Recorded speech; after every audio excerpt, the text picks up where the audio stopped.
All right. I want to thank everybody for viewing the Winner Circle channel on YouTube and Instagram. So the on Instagram, it's the Winner Circle 2. For people who are looking for my Instagram. Sometimes I have people in my comment section that want to do consultations and stuff or purchase things without going through Instagram. And I'm going to be creating a web page. I'm going to be creating more content that's going to be more private. But I want to thank everybody for YouTube. It seems that we've hit 4,000 views. I'm sorry, 4,000 subscribers, and I would like to take time out to thank all 4,000 subscribers. And if you like the content that is on this channel and you want to be updated, make sure you hit that bell so you can, get some updates. So I might drop some information that might, come across your lap or might be new information to you. I want to thank everybody that's supported this channel and everybody who's liked, disliked. Uh, Still appreciate it. So I want to talk about something when it comes to lawsuits. A lot of times people ask me, like, show me the steps that you take in regards to a lawsuit. Now, the reason why I can't just show you a verbatim go through it this way, because then I would have to do multiple scenarios. Because court is a game of strategy, not a game of wind up, set a person loose, and just send them into court with some stuff that you believe works. Okay. The reason on this channel, the reason why I'm not teaching any stuff like GSA bonds, etc. The reason why I don't teach that, I'm not saying none of that stuff works. I'm just trying to get people to understand the basics. Because if you understand the basics, you'll still win in court. I have a lot of people talking about some of the theories and some of the stuff in the the SF bonds and all that other stuff. That some people are talking about theory, but instead of going on their own channel and creating their channel and putting their theory and showing what they do, they come over to my channel to comment in my comment section telling people what they should do. So it's really interesting. YouTube is a very interesting place. But this is one of the things that a lot of people need to understand before you're going into a court case. And when you help people, you get a better understanding. Like, okay, a lot of people really don't understand law. Um, Law is not about making a bunch of baseless claims. Like, I've seen so many people get information from Scribd or Scribed or whatever website, and then they just take that and they send it to a lender, and the lender just looks at you like you're like, what? Your claim is baseless. It's basically, it doesn't state any facts, doesn't state any events, it doesn't state anything of substance. Okay. That's why a lot of people's claims, and or when you send notices to debt collectors, or when you send notices to banks and financial institutions, that's why you're having a lot of problems, because you're using templates or you're using things that are not actually going, they're not factual statements. You have to use factual statements if you're going to bring a claim. All right. So we're going to talk about the court aspect. This is not talking about challenging summonses as of yet. Okay. I have a court class that I'm gonna bring I'm gonna go in depth and really go into every scenario, almost every scenario you have. So then you can just pick a scenario and be like, that's the best way to go in this situation. Because court is a game of strategy. I keep telling people this. People don't understand it. There is no one size fit all for court. You could go fill out GSA bonds and they still don't release your stuff. You know what I'm saying? You could go into court and do accept it for value, conditional acceptance, and they still don't accept it. Now what? Okay. But the main reason most people lose in court is because they do not file a counterclaim and they do not understand why you must do this. Okay. If you guys understand, when I was talking on the fireside chat, I was basically telling you that you have to have a counterclaim. So I was saying, if somebody said you owe $100,000, you must have a claim that they either have an obligation to credit you for the amount that they're stating that you owe, or they agree to finance you for the amount saying that they owe. Remember, a credit transaction and a cash transaction are separate. Okay. So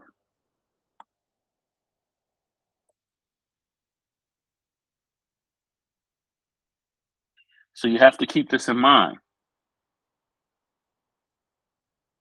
So a purchase with a credit card is not considered a cash transaction, as the person making the purchase does not pay for the item until they pay their credit card bill, which may not occur until much later. So, credit and cash transactions. What is a credit transaction? If a cash transaction means the immediate settlement of payment, it makes sense that the credit transaction is when settlement occurs on a later date. That's the simple explanation, but of course, it can be a little more complicated than that. A good example of this is when a manufacturer provides goods to a wholesaler, the wholesaler may not have to pay for those goods immediately and can instead have some form of credit period. So a sale is made, but no settlement has occurred. So a credit transaction recognizes that there is income due, which means there is a monetary impact on the manufacturer and the wholesaler alike. This is a credit transaction. So we know that a cash transaction is an immediate transaction, like a debit transaction. That can be used as a cash transaction. All right. So now we're going to get into compulsory claims. Okay. You must understand this counterclaims. Now, in the state of California, from my understanding and knowledge and working with people in California, California is one of the states that does not allow a counterclaim. California allows cross complaints. So I may be wrong, you can correct me. But for almost every other state, you have to understand what a compulsory counterclaim is and a permissive counterclaim. Now, the reason, oh yeah, I forgot to talk about my cologne today. I'm wearing, I think it's Angel Share or whatever from Killian. All right, so it's very important to understand what a compulsory counterclaim is. So, a compulsory counterclaim is made by a defendant against a plaintiff that arises from the same transaction or occurrence of the plaintiff's claim, and which is forfeited if not raised in the same lawsuit. If the defendant fails to assert a counterclaim in their answer, they are therefore precluded from asserting it against the plaintiff in the plaintiff's pending action or in an independent action. Compulsory counterclaims are governed by Federal Civil Rules of Procedure 13A. All right. While failing to raise a compulsory counterclaim typically results in the loss of that claim, a few exceptions exist. All right.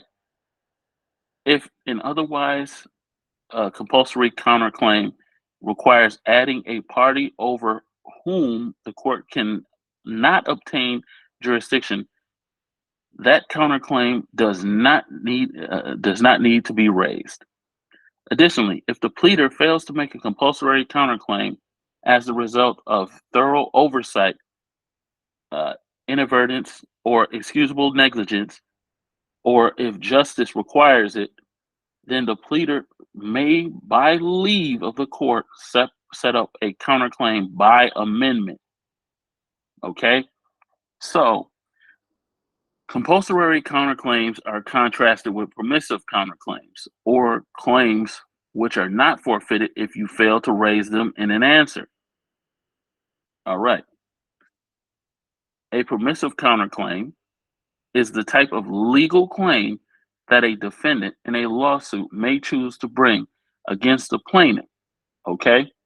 So that means if you lose in a lawsuit, if you get railroaded in a lawsuit, it really doesn't matter because like they could railroad you in a lawsuit, and if you know what to do, like say you were pending or about to go to jail, if you know what to do, you would never go to jail. That's why a lot of times people ask me to show them step by step what I do, um, and what I would do in a court case. It depends. So it depends on the severity of the court case. It depends on um, pretty much is it civil, is it criminal? Even though civil and criminal are pretty much the same damn thing. Um, the thing, it depends. I can't show a lawsuit from start to finish. I can show you what I did and what was done in a lawsuit, but that's still not showing you why I did that, why that was done. Okay, so you have to understand a permissive. Though, believe me, you guys, for all you guys who want remedies in the instant remedies, to understanding trumps every remedy, because once you understand it, it's not the same anymore. Like the way that I see court and the way that you see court is completely different because our level of understanding is different. So you get a summons, and most people get a summons, and they start running. They're afraid. Oh my god! Oh my god! I could potentially go to jail. I can potentially, and I'm sitting there just like, why are you even worried about this? It's just a piece of paper. You may see it and be like, oh my god, everything is falling down around me. It depends on how you take things. I always, because I understand how the court don't really have no power. All right. A permissive counterclaim is a type of legal claim that a defendant in a lawsuit may choose to bring against the plaintiff.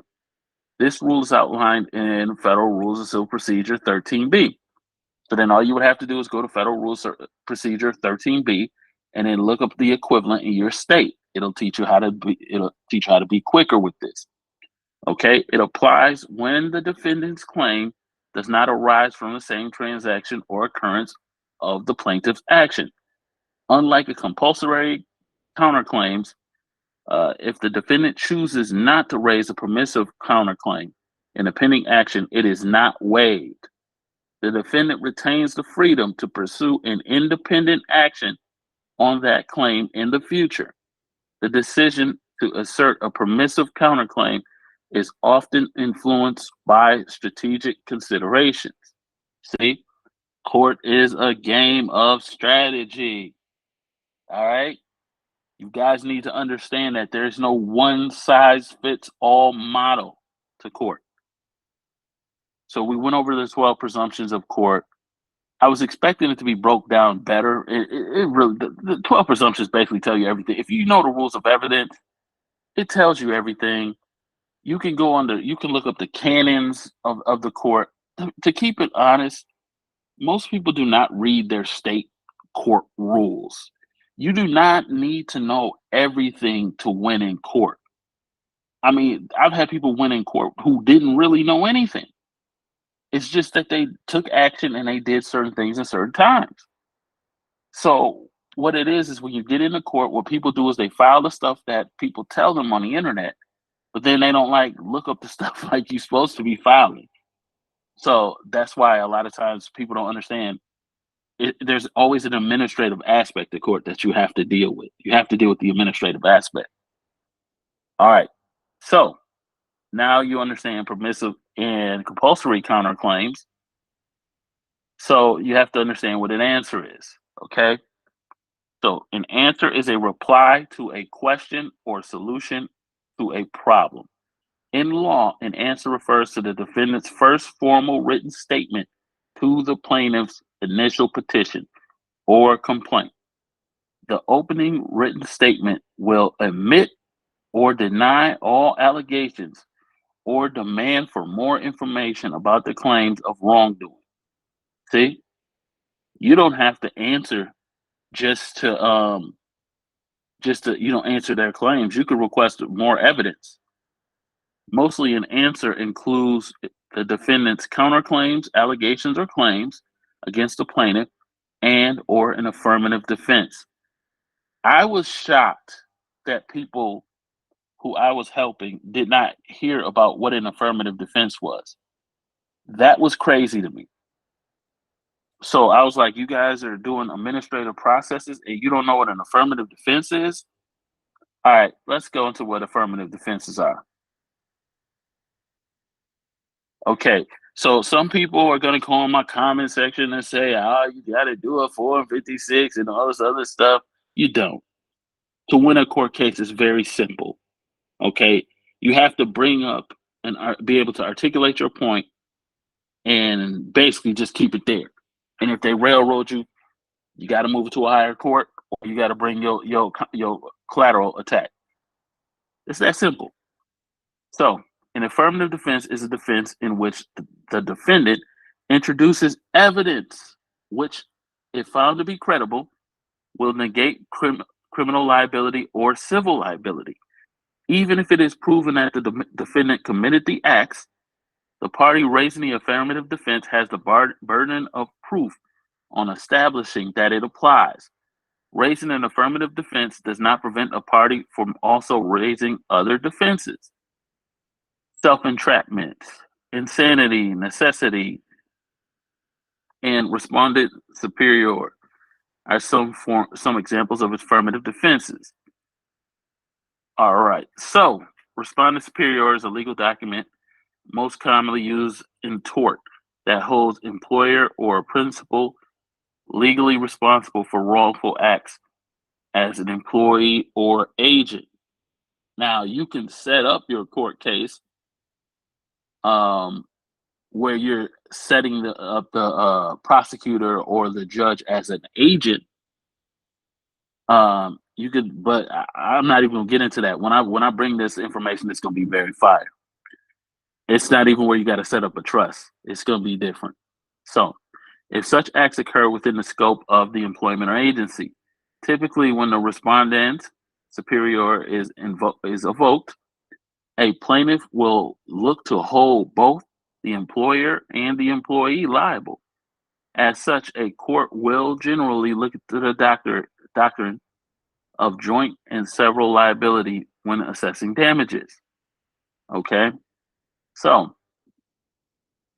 now we'll get back to these affirmative defenses.